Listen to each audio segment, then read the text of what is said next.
তো যে আয়াতে কারিমা তেলাওয়াত করেছি এর সাথে একটা সম্পৃক্ততা রয়েছে। আজ বর্তমান এই সপ্তাহে আজকে মাত্র 6 দিনে হলো আমার বাবা দুনিয়া থেকে চলে গেছে।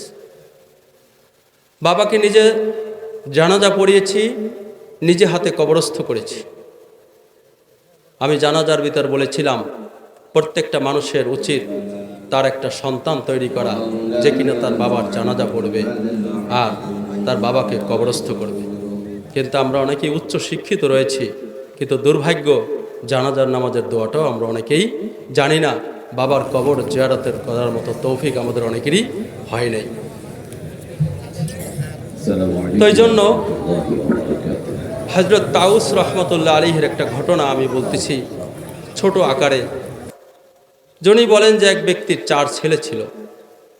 তো 4 ছেলের ভিতরে একজনে বাবা যখন অসুস্থ হলো বলল যে তোমরা 3 ভাই এই মর্মে বাবার খেদমত করতে পারো যে তোমরা বাবার মৃত্যুর পরে তার কোনো সম্পদ থেকে তোমরা কোনো কিছু নিতে পারবে না, অন্যথায় আমাকে দাও, আমি বাবার খেদমত করব। তো 3 ভাই বলল তুমি এই দায়িত্ব নাও। তো ওই ভাই যখন বাবার সেবা যত্ন করলো, বাবা দুনিয়ার থেকে চলে গেল আর তার কথা অনুযায়ী বাবার সম্পদের কোনো অংশ সে গ্রহণ করে নাই।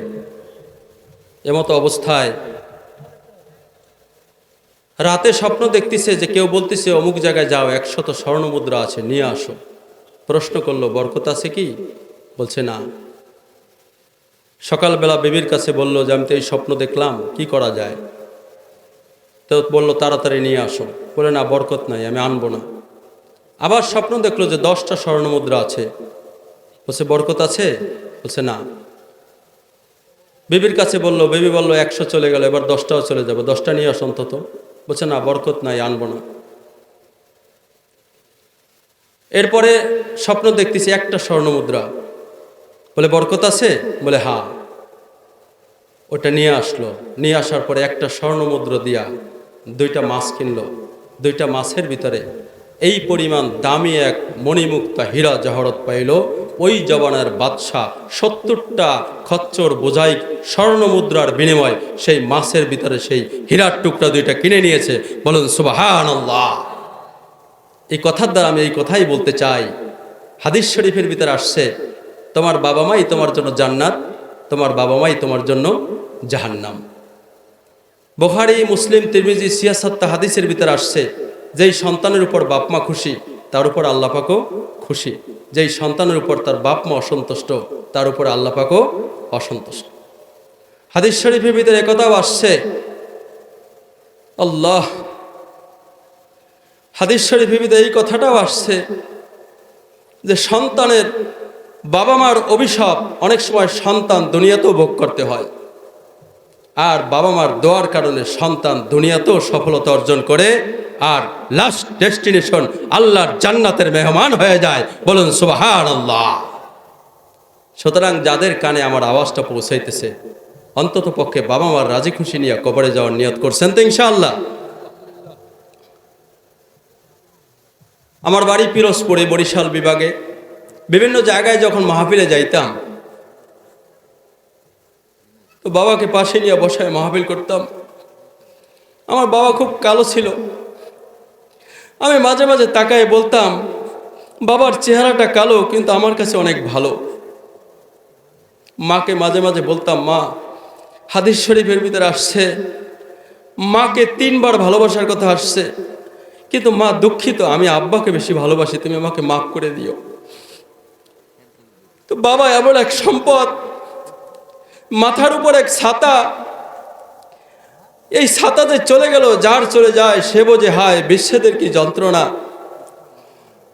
বাবা মা এমন এক জিনিস, পাশে বসিয়ে মাথায় হাত দিয়ে পিঠে হাত বুলিয়ে আদর করার, চিন্তা দূর করার মতো, সান্ত্বনা দেওয়ার মতো পৃথিবীতে আর কেউ নাই।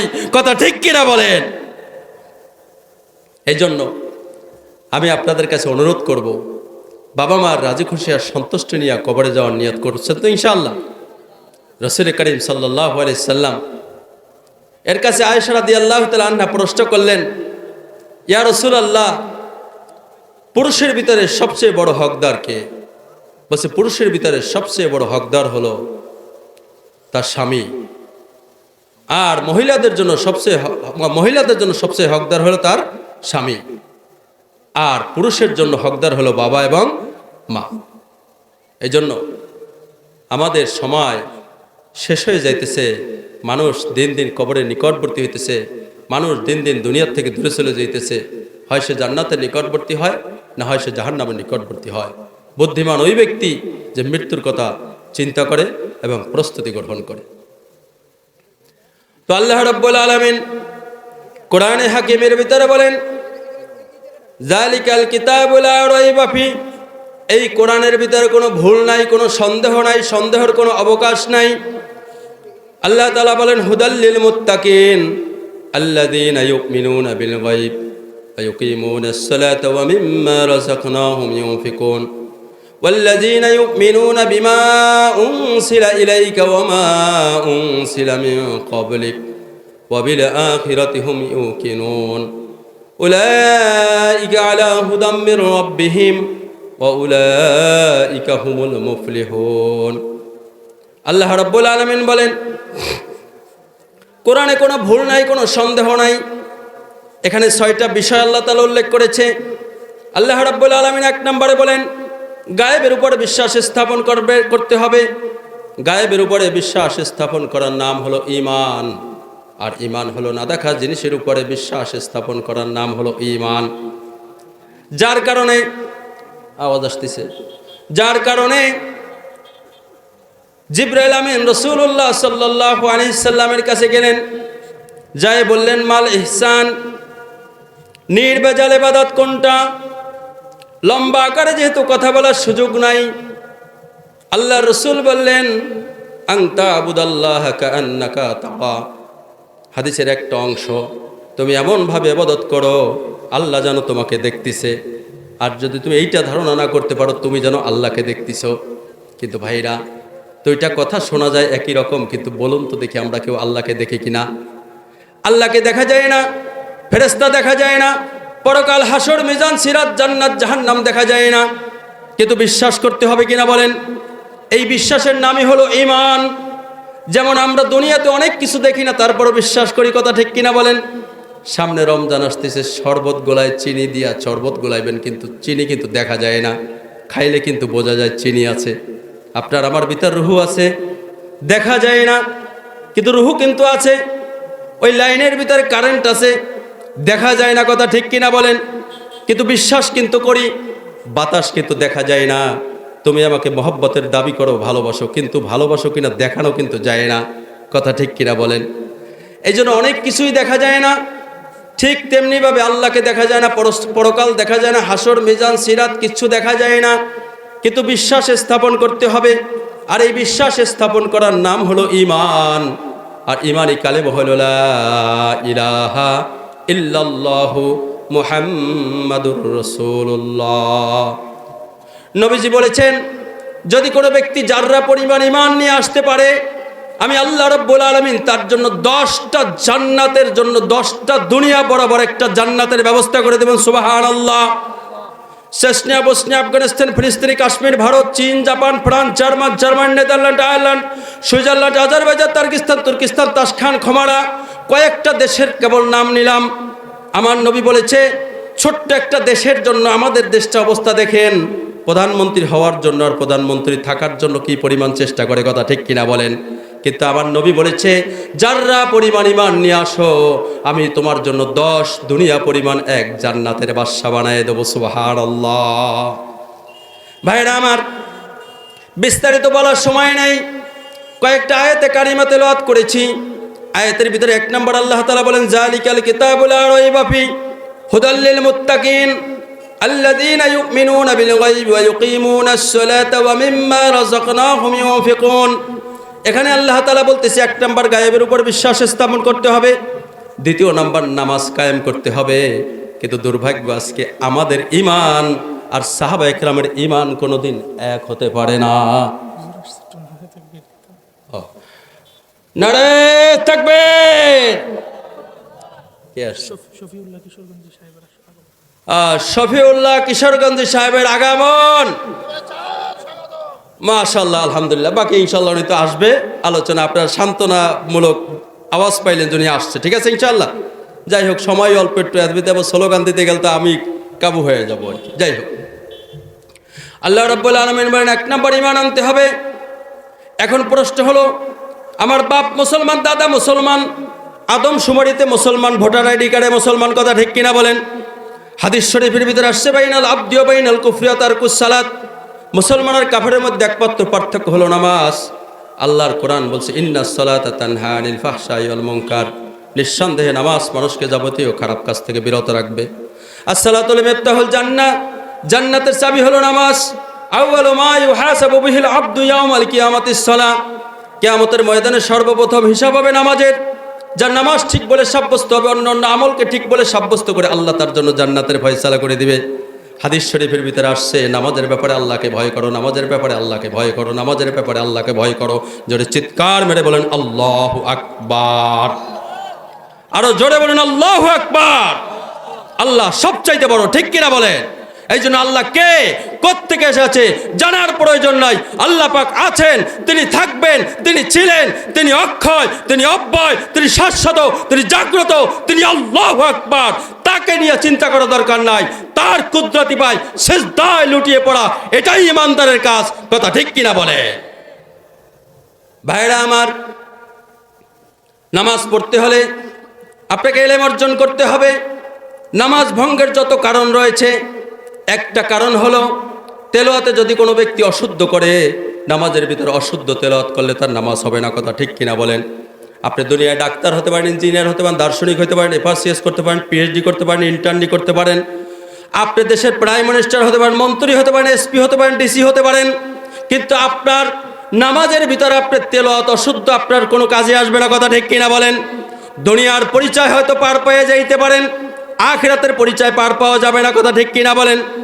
এই সমাজের ভিতরে অনেকেই কিন্তু আছে, দেখবেন নামাজ পড়ে না বলে আমাদের ঈমান ঠিক নাই, ঠিক আছে, কিন্তু ভাই ভালো করে বুঝে নেন, জেনে নেন, দুনিয়াতে গায়ের জোরে চলা যায়, চাপার জোরে চলা যায়, কিন্তু মৃত্যুর পরে কবরে কিন্তু চাপার জোরে চড়ার কোনো সুযোগ নাই, কথা ঠিক কিনা বলেন? এই জন্য ভাইয়েরা আমার, ইলম অর্জন করতে হবে, এই জ্ঞান অর্জন করতে হবে। এই জন্য নামাজ পড়ার জন্য ইলম দরকার। এই জন্য হাদিস শরীফের ভিতরে আসছে, ইলম শিক্ষা করার জন্য যদি কোনো ব্যক্তি কোনো রাস্তা অবলম্বন করে, আল্লাহ রাব্বুল আলামিন তার জন্য জান্নাতের রাস্তাকে সহজ করে দেয়, বলেন সুবহানাল্লাহ। এই জন্য ইলম অর্জন করার জন্যই তো মানুষ তবলিগে দৌড়ায়, কথা ঠিক কিনা বলেন? তবলিগ প্রসঙ্গে যেহেতু কথা আসলো, সংক্ষিপ্ত একটা কথা, সমস্ত ওলামা একরাম কোনোদিন বিভ্রান্ত হতে পারে না। তবলিগ ওলামা একরামের নেতৃত্ব করবেন। আর আগামী এই যে সামনে কিন্তু চরমনের মাহফিল আছে, চরমনের মাহফিলে যাবার পরেও কিন্তু অনেক চোর ডাকাত বদমাশ কিন্তু ভালো হয়ে গেছে, কথা ঠিক কিনা বলেন? ভাইরা আমার, আমি একথা দ্বারা বুঝাইতে চাচ্ছি না যে শুধু তবলিগের মেহমান আর চরমনাইতে গেলে জান্নাতে যাওয়া যায়। আল্লাহ তাআলা বলছে আল্লাযীনা জাহাদু ফীনা লানাহদিয়ান্নাহুম সুবুলানা, আল্লাহকে পাওয়ার জন্য যে ব্যক্তি চেষ্টা মুজাহাদা করবে, আল্লাহ পাক তার সামনে হাজারো রাস্তা খুলে দেয়, বলেন সুবহানাল্লাহ। রাগ করছেন কোথায়? ভাগে কম পড়ছে? আল্লাহ যদি আমাকে জান্নাত দেয়, আপনার অসুবিধা কোথায়? আল্লাহ যদি আপনাকে জান্নাত দেয়, আমার অসুবিধা কোথায়? ইমাম গাজ্জালী রহমাতুল্লাহ আলাইহি মরণের আগে ও পরে কিতাবের ভিতর লিখেছে, আল্লাহ পাকের এই পরিমাণ দয়া আর রহমত আমি দেখতেছি, আমার কাছে মনে হয় আল্লাহ তাআলা কোনো মানুষকে জাহান্নামে দিবে না, সমস্ত মানুষকে আল্লাহ তাআলা জান্নাতের মেহমান বানায় দেবেন, সুবহানাল্লাহ। আল্লাহ রাব্বুল আলামিন কোরআনে হাকিমে এক জায়গা বলেন, ফাকুলতুস্তাগফিরু রাব্বাকুম ইন্নাহু কানা গাফফারা। যেহেতু আমার সময় কম, তাই দ্রুত বলার চেষ্টা করতেছি। আমার আল্লাহ রাব্বুল আলামিন কোরআনে হাকিমে ঘোষণা দিয়েছে, আমি আল্লাহ সিরিয়াস, ক্ষমাশীল। আমার রাসূল বলেছে, তুই যদি তওবা করতে পারো, আর আসমান থেকে জমিন পরিমাণ যদি গুনাহ থাকে, সমুদ্রের ফেনা পরিমাণ যদি গুনাহ থাকে, বালুকণা রাশি পরিমাণ যদি গুনাহ থাকে, আমি আল্লাহ রাব্বুল আলামিন তো সব গুনাহ মাফ করে দেবো, সুবহানাল্লাহ। আমার আল্লাহ রাব্বুল আলামিন অন্য আরেক জায়গা বলেন, ওয়া ইয়াগফিরুয যুনুবা ইল্লাল্লাহ, আমি আল্লাহ ছাড়া তোদের গুনাহ কে মাফ করবে, ঠিক কিনা বলেন? আমাদের গুনাহ আমাদের আল্লাহ ছাড়া আর কে মাফ করবে? এই জন্য আমরা আল্লাহ রাব্বুল আলামিনের কাছে আমাদের জীবনের সমস্ত গুনার জন্য তওবা করব। রাজি আছো তো ইনশাআল্লাহ? যে 6টা পয়েন্টে আলোচনা করতে চাইছিলাম, খুব সংক্ষিপ্ত আকারে দৌড় দিয়ে চলে যাচ্ছি। আল্লাহ রাব্বুল আলামিন যেখানে বললেন 1 নম্বর ঈমান আনতে হবে, 2 নম্বর নামাজ কায়েম করতে হবে, 3 নম্বর আল্লাহ পাকের দেয়া সম্পদ আল্লাহর রাস্তায় ব্যয় করতে হবে। চতুর্থ নম্বর আল্লাহর কোরআনের উপর বিশ্বাস স্থাপন করতে হবে। পঞ্চম নম্বরে পূর্ববর্তী নবীদের উপর যে কেতাবাদি স্থাপন করে তার উপর বিশ্বাস স্থাপন করতে হবে। ষষ্ঠ নম্বরে পরকাল বিশ্বাস করতে হবে। এরপরে আল্লাহ পাকের ঘোষণা, উলাইকা আলা হুদাম মির রাব্বিহিম উলাইকা হুমুল মুফলিহুন। এই ছয়টা কাজ যারা করবে তারা পূর্ণ সফল কাম, তারা এই জান্নাতের মেহমান। বলুন সুবহানাল্লাহ। ভাইরা আমার, এই জন্য দাওয়াত ও তাবলীগ পরীক্ষিত এক মেহনত।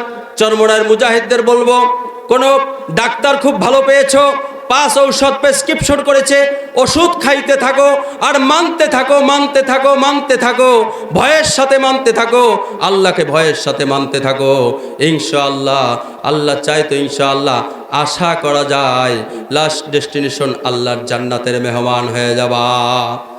এই জন্য ভাইয়েরা আমার, কথা সংক্ষেপ, আল্লাহ রাব্বুল আলামিন এই যে কোরআনের শুরুতে কেন বললেন জালিকাল কিতাবু লা রাইবা ফি হুদাল লিল মুত্তাকিন, শুরুতে কেন এই কথাটা বলল? আল্লাহ রাব্বুল আলামিন বললেন, এই আমার আলোচনা কিন্তু শেষের দিক প্রায়। যাই হোক, রাব্বুল আলামিন বলেছে, অনেকে আবার বেহায়ার মতো যে টাইম দেয় তার সে ওভার হয়ে যায়, এটা আমি পছন্দ করি না, কারণ কর্তৃপক্ষকে বিভ্রান্তকর অবস্থায় ফেলাই দেয় তারা। আর একজন বক্তার আলোচনা আমি নেব না ইনশাআল্লাহ। যাই হোক, যে কথা বলতেছিলাম, ভাইরা আমরা কি এতটুকু নিয়াত করতে পারি যে বাবা মার সন্তুষ্ট নিয়ে কবরে যাওয়ার জন্য তৈরি আছেন না ভাই? কে কে নিয়াত করলাম দেখি তো ইনশাআল্লাহ।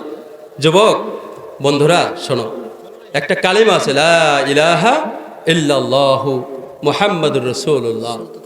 মাশাআল্লাহ, আলহামদুলিল্লাহ, আল্লাহ বরকত দিয়েছে, আল্লাহ তাআলা একটু বরকত দিয়েছে। আল্লাহর কাছে ভিক্ষা চাইছি, তো আপনাদের জন্য একটু ভিক্ষা চাইছি, আল্লাহ একটু সময় বের করে দাও। ওলামা একরামের দিলের ভিতর যে কি কাইফিয়াত, তা ওলামা একরাম সাধারণ মানুষকে বুঝাইতে পারে না, কথা ঠিক কিনা বলে? ডাক্তারের কাজ হলো রোগীকে সুস্থ করা, আলেমদের কাজ হলো মানুষকে সঠিক পথের সন্ধান দিয়া জাহান্নাম থেকে বাঁচায় জান্নাতের রাস্তায় চালানো, ঠিক কিনা বলেন? এই জন্য আমার নবী বলেছেন, ইন্নাল উলামা ওয়ারাসাতুল আম্বিয়া, আল উলামা ওয়ারাসাতুল আম্বিয়া। আহারে, আমার নবী আরেক জায়গায় বলেন, এমন একটা সময় আসবে তোমরা আমাকে পাবা না, কিন্তু আমার একজন নায়েবে নবীকে যদি মহব্বত করো, তাকে যদি খানা খাওয়াও, তার সাথে মুআনাকা করো, তার সাথে মুসাহাবা করো। আহারে, কেমন জানি আমি নবীকে খানা খাওয়াইলে যে এই পরিমাণ সওয়াব হবে, আল্লাহ রাব্বুল আলামিন ওই পরিমাণ নেকি তোমার আমল নামায় জমা করে দেবে। সুবহানাল্লাহ। ওলামা একরামকে মহব্বত করবেন তো ইনশাআল্লাহ। রফিকুল্লাহ আফসারি, ভালো মন্দ আমি ব্যাখ্যা করতে চাই না, একটু কৌতুক স্টাইলের বক্তা, কিন্তু উনি একটা কথা বলছে, আলেমদেরকে মহব্বত করে বাস দিবেন। আর কয় কে কে বাস দিবেন? তা বলছে যে বাস যে দিবেন, বাসটা জীবিত থাকা অবস্থায় দিবেন না, বাস দিবেন মৃত্যুর পরে। সুবহানাল্লাহ বলেন। কোন সময় বাস দিবেন? মৃত্যুর পরে কবরে বাস দিবেন। জীবিত থাকা অবস্থায় আলেমদেরকে বাস দিবেন না। অনেকেই আলেমদের খুব মহব্বত করে, কি মহব্বত করে জেলের ভিতরে ঢুকাইতে হয়, কথা বলেন না কেন? আমাদের বাংলাদেশে এটা দুর্ভাগ্য আমার। আমি এক চুনাপুটি বলে গেলাম, মামুনুল হকের ভক্তরা মামুনুল হকের শুধু মুক্তির দাবি করে, আমির হামজার ভক্তরা আমির হামজার মুক্তির দাবি করে। দল মত নির্বিশেষে নির্যাতিত নিষ্পেষিত সমস্ত উলামা একরামের মুক্তির দাবি করতেছি, ঠিক কিনা বলেন? দুর্ভাগ্য আমাদের। তুমি কি তবলিগওয়ালা, আমি কি চরমনাই, তুই কি সরসিনা, আমি কি জামাত ইসলাম, অথচ একই কোরআন বিশ্বাস করি, একই হাদিস বিশ্বাস করি। ধরা খাইবা আর কত খাইবা? সময় যেহেতু পাইছি, বোনাস হিসেবে একটু গল্প বলে যায় ছোট্ট। এক ব্যক্তির, বরিশালের মানুষ তো আমি, আখ্যাত, আমাদের দেশে কয় আখ্যাত, আখ্যাতে 3টে চোর ঢুকছে। কয়টা? একজন খ্রিস্টান, একজন হিন্দু, আর একজন মুসলমান। ক্ষেতের মালিকও মুসলমান। চিন্তা করলো যে কিরে, এ 3 জনের সাথে পারবো না। খ্রিস্টানরা বলছে তুই তো আমার কাছাকাছি, ঈসা আলাইহিস সালাম নবী হিসেবে মানিক, বুঝছেন? আর মুসলমান বললো, ভাইকে বলো তুই তো আমার ভাই, অসুবিধা কি? তোরা 2 জনে আখ খাবি, অসুবিধা নেই, হিন্দু লয়ে খাইলি কেন? এই দলে কয়জন হয়েছে? 3 জন। দিছে চেঁচা হিন্দুরে। মুসলমানরা ডাকছে, তুই আমার ভাই, তুই আখ খাবি, অসুবিধা কি? তোর বাড়িতে আগাই দিয়ে আসবো, তো খ্রিস্টান লয়ে খাইলি কেন? 2 মুসলমান মিল্লা দিছে কারে? কথা বলেন না কেন? খ্রিস্টান রে। এবার রয়েছে কয়জন? 2 জন। এবার ক্ষেতের মালিকের পাওয়ার বেশি, সে কলার থাবা দিয়ে ধরছে, আক্ষেপ তোর জন্য লাগাইছি শালার বেটা শালা। ভাষাটা একটু অন্যরকম হলে বোঝার চেষ্টা করেন কি বলতেছি, বুঝতে পারছেন? এবার পাইছে কয়জন? একজন। বুঝতে পারছেন? ঠিক তেমনি ভাবে মুসলমান সচেতন হও, দাড়িওয়ালা টুপিওয়ালা এক হয়ে যাও। যদি তাই না হয় এই গল্পের মতো একজন একজন ধরবে এই দুনিয়াতে, দেখবেন দাড়ি টুপি নামাজিওয়ালা পর্দাওয়ালা চলতে কষ্ট হয়ে যাবে।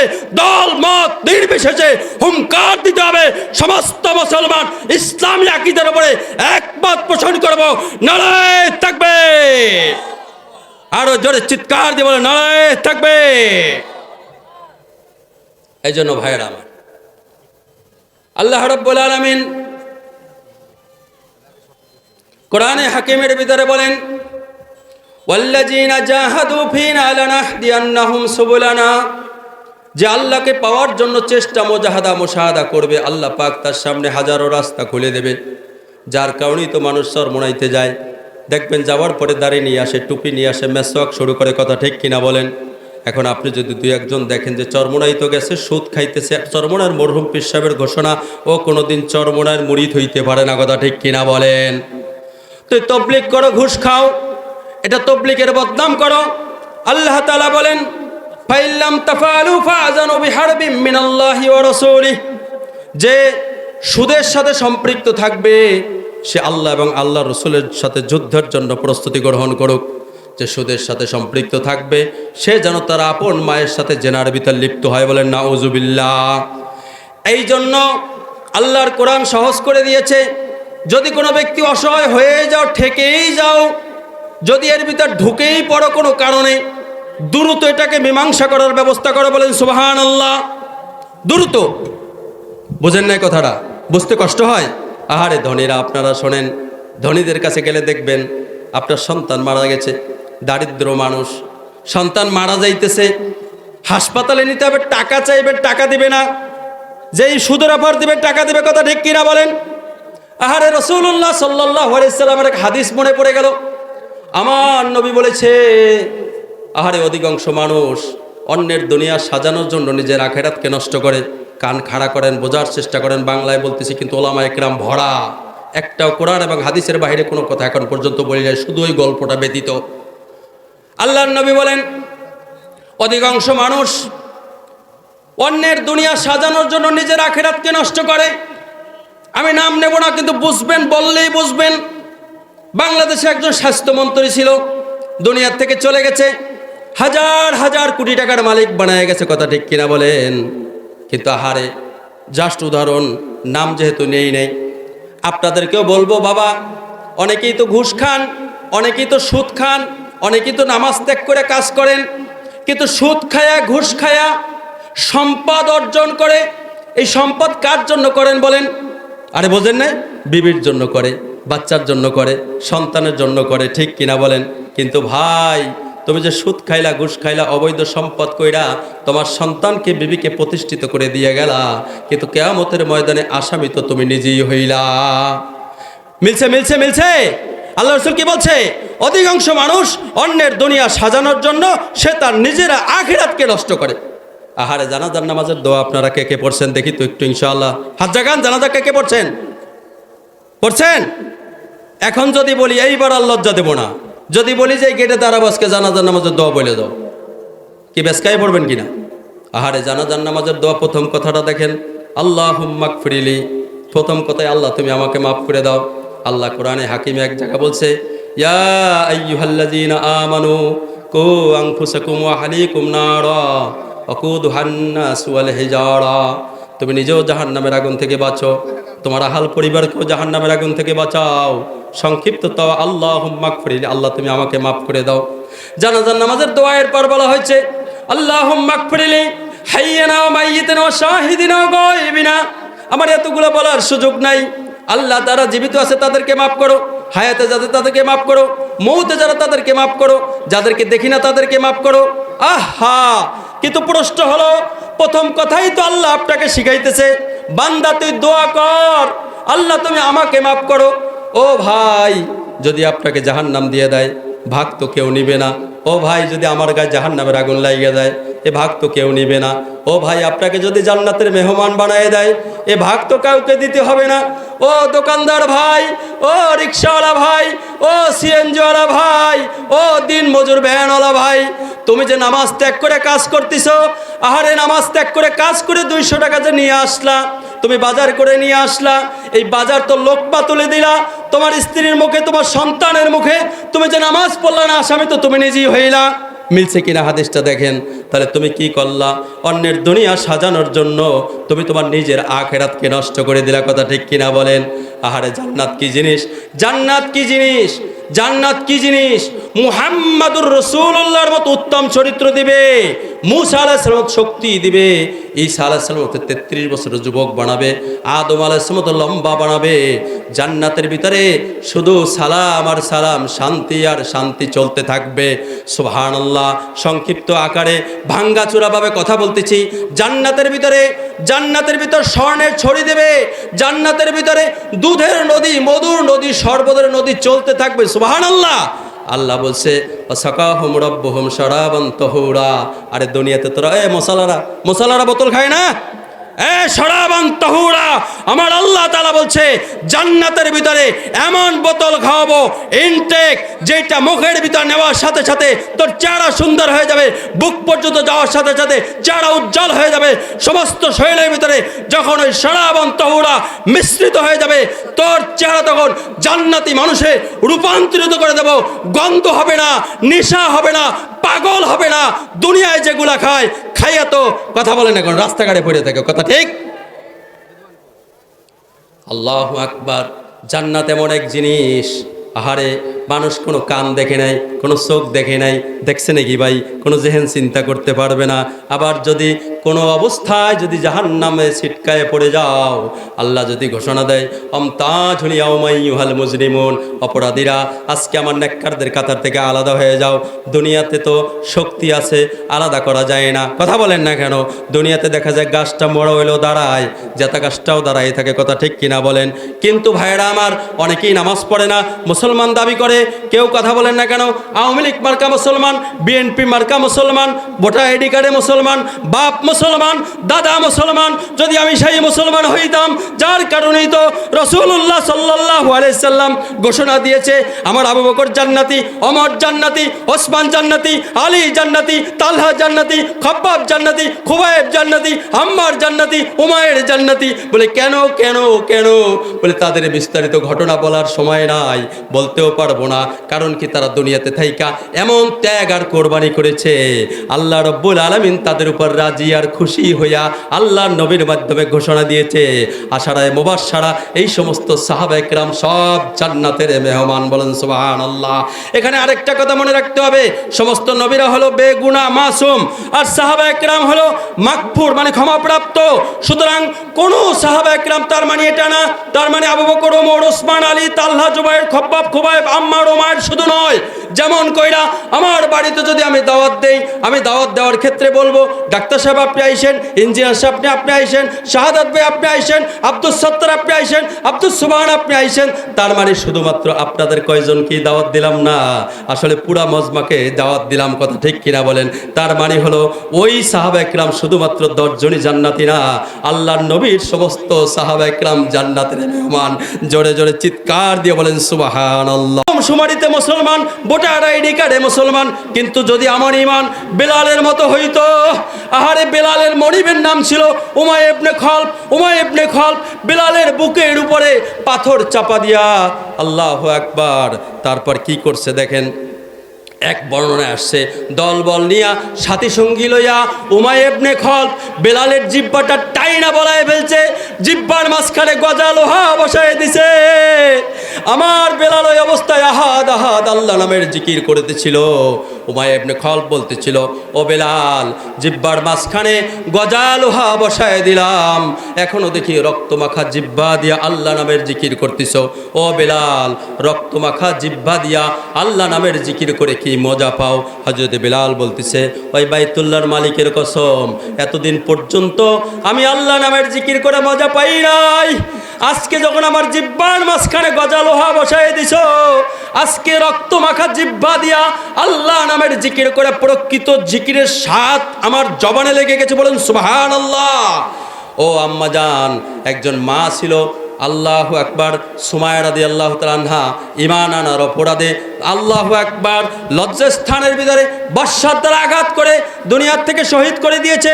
আম্মার ইবনে ইয়াসার রাদিয়াল্লাহু তাআলা আনহু নামের একজন সাহাবী ছিল, ঈমান আনার অপরাধে দুই পায়ে রশি লাগায়া ঘোড়া দুই দিকে হাঁকায়ে দিছে, দুই টুকরা হয়ে গেছে, দরপাইতে জমিনের উপর মারা গেছে। এর নাম হলো ঈমান, ঠিক কিনা বলেন? খব্বাব রাদিয়াল্লাহু তাআলার ঈমান, খব্বাবকে আংটা আগুনের উপরে শোয়াইয়া টানা হেসরা করার কারণে হযরতে খব্বাবের শরীরের গোশত চর্বি সব খসে পড়ে গেছে। তারপরেও কিন্তু খব্বাব কিন্তু ঈমান ছাড়ে নাই, কথা ঠিক কিনা বলেন? হযরত ওমর ফারুক রাদিয়াল্লাহু তাআলা আনহু বললেন, ভাই খব্বাব, ইসলামের প্রথম যুগের অবস্থা সম্পর্কে কিছু বলো। বলে, আমিরুল মুমিনিন, আপনি আমার কোমরটাকে শুধু একটু তাকায়া দেখেন। কোমরটা যখন জামা উঁচা করলো, আমিরুল মুমিনিন বাচ্চার মতো ঢুকরে কেঁদে ফেললেন। আহারে, এভাবে মানুষের কোমর হতে পারে কিনা? বলে, আমিরুল মুমিনিন, ইসলাম আনার অপরাধে, ইসলাম গ্রহণ করার অপরাধে জালিমরা এভাবে অত্যাচার করেছে। অত্যাচার করতে করতে শরীরের গোশত চর্বি খসায় ফেলায় দিছে। আল্লাহু আকবার বলেন, চিৎকার দিয়ে বলেন আল্লাহু আকবার। বোঝেন কই কথা কর না? বাপ মুসলমান, দাদা মুসলমান, আদমশুমারিতে মুসলমান, কি কন? মশালা মুসলমান। আমার নবী বলেছে, মস বড় রাখা মুশরিকদের তরিকা। যদি কেউ না জেনে করে থাকো, আল্লাহ মাফ করতে পারবে। আমার নবী বলেছে, দাড়িকে ছেড়ে দাও, গপকে খাটো করো, কথা ঠিক।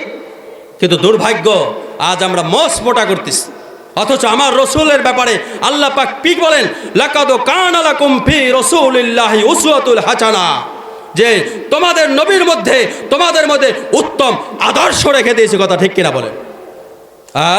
তুমি রোনালদোকে ভালোবাসো, তুমি মেসিকে ভালোবাসো, তুমি জেনেদিন জিদানকে ভালোবাসো, তার দেশের পতাকা তোমার ছাদে ওড়ে, কথা ঠিক কিনা বলো? তুমি নবীকে মহব্বত করো, নবীর লেবাস আর পোশাক তুমি ধারণ করতে পারো নাই, তোমার বিবি পছন্দ করে নাই, তাই তুমি ধারণ করতে পারো নাই। আল্লাহ যদি কিয়ামতের ময়দানে, নবী যদি কিয়ামতের ময়দানে প্রশ্ন করে বসে, তুমি কি নবীকে মহব্বত করেছিলা, না আল্লাহকে মহব্বত করেছিলা, নাকি তোমার স্ত্রীকে মহব্বত করেছিলা? বলুন, কাকে মহব্বত করা দরকার? রাগ করছেন মনে হয়, রাগ করছেন? কাকে মহব্বত করা দরকার বলেন তো? রসুলকে মহব্বত করতে রাজি আছি? কে কে রাজি আছে দেখে তো ইনশাআল্লাহ। এবার শোনেন জটিল একটা হাদিস। আমার রসুল বলেন, আমার সুন্নাত তরিকায় চলে না যারা, আমাকে মানে না তারা, আমাকে মানে না যারা, জান্নাতে যাবে না তারা। আমার সুন্নাত তরিকায় চলে যারা, আমাকে মানে তারা, আমাকে মানে যারা, জান্নাতে যাবে তারা। এখন আপনারা বলেন, সুন্নাত কি মামুলি বিষয় নাকি জটিল বিষয়? আওয়াজ আসলো না কেন? বোঝেন নাই কথাটা? যেন তেন বিষয় না, খুব কঠিন বিষয়। সুন্নাত সম্পর্কিত একটু আলোচনা করি, শেষ করে দিই ইনশাআল্লাহ। কালিমার ভিতরে দুটো অংশ, এক অংশ হলো লা ইলাহা ইল্লাল্লাহ, দ্বিতীয় অংশ মুহাম্মাদুর রাসূলুল্লাহ। গত 4-5 বছর আগে হাবিবুর রহমান খায়রাবাদী সভা ছিল চরমনার ময়দানে, আমি ওখানে গিয়েছিলাম। কোনো এক বক্তা এই কথাটা, এই কালিমাকে দুইটা খণ্ড করে একটা কথা বলেছিল, যে কালিমার দুইটা অংশ। প্রথমে দেখবেন একটা আটি যদি রোপণ করেন, কুমারের শেষ কোনো অসুবিধা নেই, আলহামদুলিল্লাহ। জি আলহামদুলিল্লাহ ভাই, আল্লাহ অনেক সময় বরকত দিচ্ছে।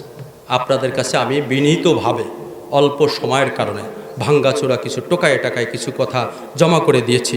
এজন্য আমার কোনো কথায় ভুল ত্রুটি হলে, আল্লাহর হস্তে কষ্ট পাইলে আমাকে মাফ করে দিবেন। আর সন্তান হিসাবে আমি বাবার জন্য দোয়া চাই, আমার বাবাকে যেন আল্লাহ তাআলা জান্নাতের মেহমান বানায় দেয়। দোয়া করবেন তো ইনশাআল্লাহ? আপনাদের সকলকেও দোয়া করি। যুবক বন্ধুদের উদ্দেশ্যে শুধু এতটুকু বলবো, বন্ধু একটু ভাইজান, মাত্র 30 সেকেন্ড। বন্ধুর কারণেও কিন্তু মানুষ জাহান্নামী হয়ে যাবে, বন্ধুর কারণে মানুষ জান্নাতি হবে। সুতরাং যাকে তাকে বন্ধুর বানায়ও না, আল্লাহওয়ালাদের সাথে বন্ধুত্ব করো ইনশাআল্লাহ। গাঁজাখোরের সাথে চললে গাঁজাই শিখবা, তসবি আলার সাথে চললো তসবি শিখবা, নামাজি আলার সাথে চলো নামাজ শিখবা। মদখোরের সাথে চলবা, বিড়িখোরের সাথে চলবা তো আজান দেবে, সে তোমাকে বোতল খুইলা তোমাকে একটু দিয়ে দেবে। এজন্য বন্ধু যাকে তাকে বানানো যাবে না।